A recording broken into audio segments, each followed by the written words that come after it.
Hi all, I want to talk about this tool, this blade that I picked up here in a market in Thailand. It caught my eye, it had some interesting features, I want to talk about it, and what mainly caught my eye was the profile. It's obviously a long blade, big curve, big width, that's weight. Whenever you see that profile, it's going to be a good chop in action. So we'll talk about the features, then I've got a few main points I want to make. From here out to here, that's a 9-inch blade in a straight line. You've got the curve, which gives more cutting power potentially, but it's 9 inches in a straight line. It's a nice thick blade, thick enough for a main sort of bushcraft knife, not thick enough for a heavy duty machete that's going to chop all day. We'll talk about that in a moment as well. It is full tang coming all the way through here, that's fine, it's not going to break and so forth. Now this thing is a clip point.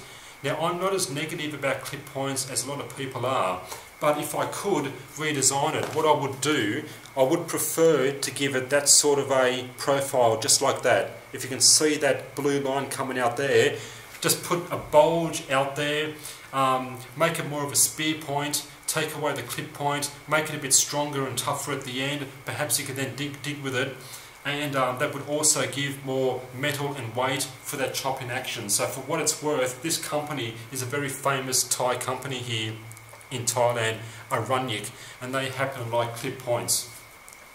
So there's also a grommet hole here. There's a grommet hole for cordage.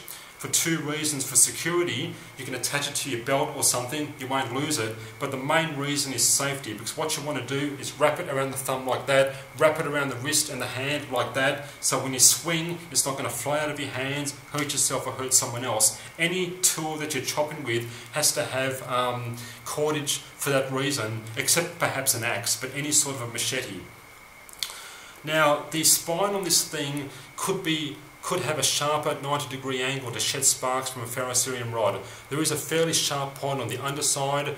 That's where it's been angle grinded to fit the profile of the handle. I'm not too concerned about that. That will shed sparks.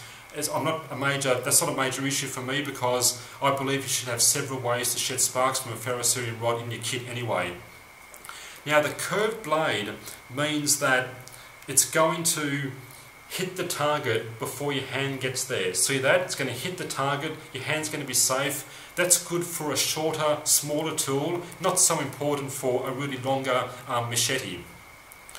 The thing is high carbon steel. Now, high carbon steel is fine, nothing wrong with it. I prefer stainless steel. It is going to rust, so you need to look after it, so it's high carbon steel. And the last point, the main point I want to get to, is the grind. This thing is a Scandi grind. Now it's a Scandi grind because the bevel starts fairly close to the edge, to the cutting edge, and comes straight down to a single bevel. If it started further back, it's more of a fat grind. If it starts further back with a micro bevel, or what I call a primary cutting edge bevel, that'll make it a saber grind. So it's a Scandi grind, and that's what we're going to talk about now.